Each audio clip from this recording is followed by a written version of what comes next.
Hi investors, నా పేరు ఆర్యన్. నేను రియల్ ఎస్టేట్ అనలిస్ట్ని అండ్ ఎన్ఆర్ఐ పోర్ట్ఫోలియో మేనేజర్ని. ఇప్పటివరకు చాలా మందికి ఓపెన్ ప్లాట్స్లో ఇన్వెస్ట్మెంట్ చేసేటప్పుడు వాళ్ళకి ఏ డౌట్ వచ్చినా కూడా నాకు తెలిసిన నాలెడ్జ్ ప్రకారం వాళ్ళకి బెస్ట్ గైడ్ చేసి వాళ్ళ ఇన్వెస్ట్మెంట్ని 2x 5x 10x వరకు వచ్చేలాంటి సజెషన్స్ చేశాను ఇప్పటివరకు.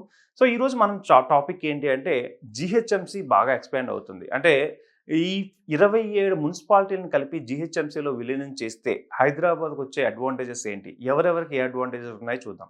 ఫస్ట్ ఆఫ్ ఆల్ జీహెచ్ఎంసీ అద్భుతమైన నిర్ణయం తీసుకుంది. 27 మున్సిపాలిటీలని, కార్పొరేషన్‌ని కలిపి ఓవరాల్ చుట్టుపక్కల ఉన్న మున్సిపాలిటీలు కావచ్చు, కార్పొరేషన్ కావచ్చు, 27 మున్సిపాలిటీలని ఒకే చాట మెర్జ్ చేసి జీహెచ్ఎంసీని అతిపెద్ద అంటే మెట్రోపాలిటన్ సిటీస్‌లో కంపేర్ చేసుకుంటే అతిపెద్ద బెస్ట్ ప్లేసెస్‌గా జీహెచ్ఎంసీ రాబోతుంది.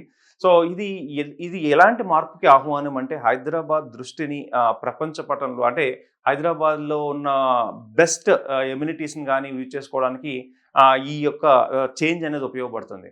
అయితే ఎవరికి ఉపయోగం అంటే ఫస్ట్ ఆఫ్ ఆల్ 100% జీహెచ్ఎంసీలోకి ఇన్ని మున్సిపాలిటీస్ రావడంతో 100% ప్రజలకి ఎలాంటి సేఫ్టీ అండ్ సెక్యూరిటీస్ వస్తాయి అంటే నో డౌట్ చిన్న చిన్న మున్సిపాలిటీలు కూడా దీంట్లో మెర్జ్ అవ్వడం వల్ల అంటే డెవలప్మెంట్ చాలా బాగుంటుంది. అంటే రోడ్స్ పరంగా చూసుకుంటే మంచి మంచి రోడ్స్ వచ్చే అవకాశాలు ఉన్నాయి. అంటే ఔటర్ రింగ్ రోడ్లో చివరిలో ఉన్న ప్లేసెస్లో సరైన ఫెసిలిటీస్ లేని ప్లేస్లన్నీ కూడా ఇప్పుడు హైదరాబాద్ సెంట్రల్ ప్లేస్లో ఎలాంటిదైతే ఎమ్యూనిటీస్ ఉన్నాయో లైక్ మంచి మంచి రోడ్లు కానీ, వాటర్ ఫెసిలిటీస్ కానీ and at the same time power facilities కానీ ఇవన్నీ కూడా మంచి మంచి ప్లేసెస్గా అవి కూడా రూపు మారబోతున్నాయి.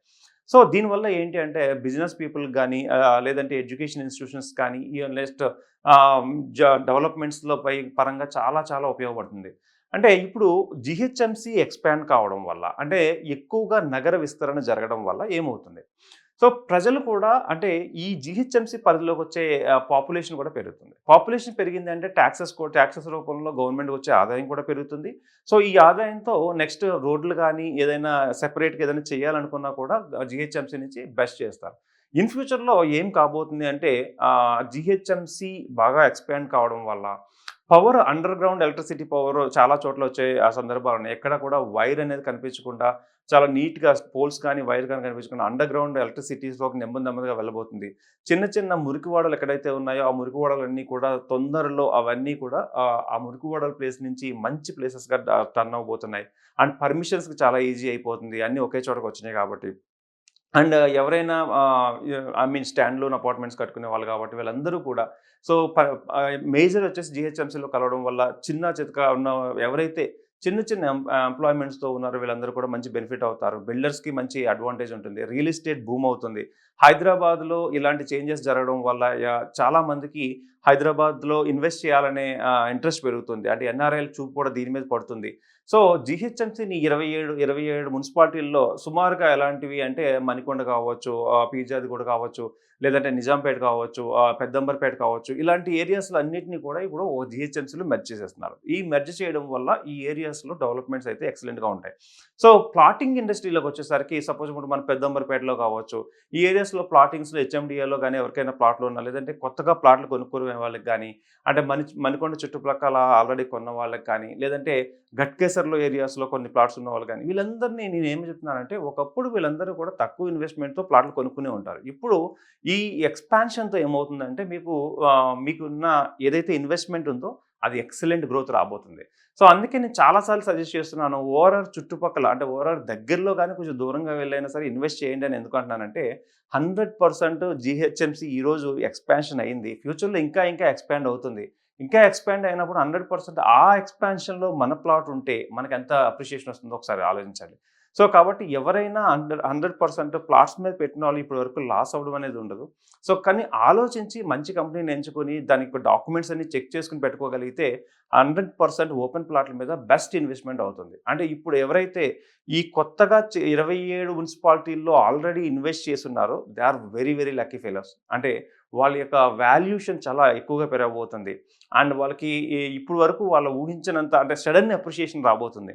ఇప్పటి వరకు వాళ్ళకి పెట్టింది 10,000 15,000లో పెడితే 20, 25 లేకపోతే 40 వచ్చింది. కొంచెం 100% బెస్ట్ అప్రిషియేషన్ రాబోతుంది. సో ఓపెన్ ప్లాట్స్ మీద ఇప్పుడు ఏం చేయొచ్చు అంటే ఈ రేడియస్ దాటి ఇన్వెస్ట్‌మెంట్ చేయండి. ఎందుకంటే ఈ రేడియస్‌లో ఇన్వెస్ట్‌మెంట్ చేద్దామంటే this is not a right time. Already అందరికీ ఈ న్యూస్ తెలుసు కాబట్టి ఈ ఏరియాలో రేట్లు పెరుగుతాయని మనందరికీ తెలుసు. ఈ 27 మున్సిపాలిటీస్‌ని దాటి అంటే దీని తర్వాత ఈ ఓఆర్ఆర్‌ని దాటి ఓఆర్ఆర్ టు ఆర్ఆర్ఆర్ మధ్యలో ఏదైనా మంచి ప్లేస్‌ని సెలెక్ట్ చేసుకొని మీరు ఇన్వెస్ట్ చేయగలిగితే నెక్స్ట్ ఎక్స్‌పాన్షన్‌లోని అడ్వాంటేజ్ అవుతుంది. And at the same time growth పరంగా చూస్తుంటే హైదరాబాద్ ఎక్సలెంట్ గ్రోత్ అవుతుంది. ఎందుకంటే బుల్లెట్ ట్రైన్స్ అని మనకొస్తున్నాయి. సో, ఈ బుల్లెట్ ట్రైన్స్ గురించి చెన్నైకి మనకు చెన్నై నుంచి హైదరాబాద్ నుంచి చెన్నై వెళ్ళే టైం తగ్గిపోతుంది.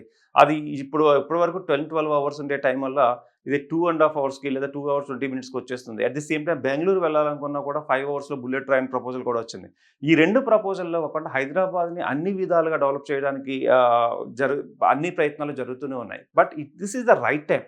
ఎవరైనా ఈ మంత్ నుంచి 2026లో ఎవరైతే ఇన్వెస్ట్ చేస్తారో నో డౌట్ 100% వాళ్ళు ద బెస్ట్ అప్రిషియేషన్ అయితే చూస్తూ ఉంటారు.